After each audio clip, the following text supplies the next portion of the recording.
பிடிக்கப்பட்டு Hamas வசம் இருந்த எஞ்சிய 20 பணைய கைதிகளும் இஸ்ரேல் வந்தடைந்தனர்.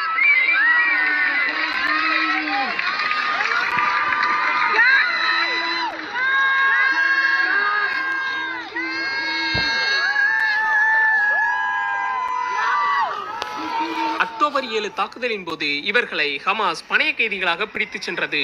பணைய கைதிகள் விடுவிப்புக்கு ஈடாக தடுப்பு காவலில் இருந்த சுமார் 1700 பேரையும் 250 பாலத்தீன கைதிகளையும் இஸ்ரேல் விடுவித்துள்ளது.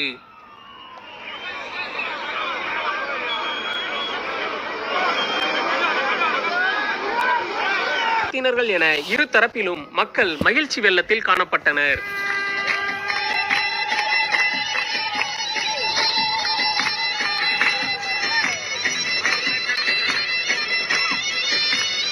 விடுவிக்கப்பட்ட இஸ்ரேலிய பணைய கைதிகள் ஹெலிகாப்டர் மூலமாக மருத்துவமனை கொண்டு செல்லப்பட்டனர்.